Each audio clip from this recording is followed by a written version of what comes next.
Most viewed Devsena dress sari দিয়ে আজ শিখবো ভারতনাট্যম ড্রেস। আঁচলের 1/2 মিটার ফ্যাব্রিক প্লিটস করে রেখেছি, যেটা হবে ফ্রন্ট প্লিটস। আদার সাইডের 1 মিটার ফ্যাব্রিক প্লিটস করে রেখেছি, যেটা হবে আঁচল। এবার রিমেইনিং ফ্যাব্রিকের মিডল মেজার করে নট বানাও। এবার লেফট সাইডের ফ্যাব্রিক লেফট লেগের পেছন থেকে ঘুরিয়ে এনে ফ্রন্টে আনো। এবার যে নট বানিয়েছিলে তার ভেতর থেকে প্লিটেড ফ্যাব্রিক ইনসার্ট করো, মানে সেই 1/2 মিটার ফ্যাব্রিকটা। এবার লুজ ফ্যাব্রিক পেছনে নিয়ে গিয়ে টাকিং করো। সিমিলারলি রাইট সাইডের ফ্যাব্রিক রাইট লেগের পেছন থেকে ঘুরিয়ে সামনে এনে লেফট শোল্ডারে সিকিউর করব। দেখো কিছুটা লুজ ফ্যাব্রিক আছে, ওটা পেছনে নিয়ে গিয়ে টাকিং করে নেব। আর কিছু নয়, 1/2 মিটার যে ফ্রন্টের প্লিটস বানিয়ে রেখেছিলাম সেটা শাড়ির দু সাইডের বর্ডার বরাবর পিন আপ করে নেব। আঁচল ঘুরিয়ে কোমরে পিন আপ করতে পারো অথবা কোমর বন্ধনী পরতে পারো।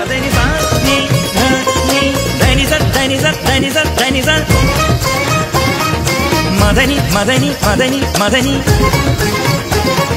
Danitsa, Danitsa, Danitsa. Madani.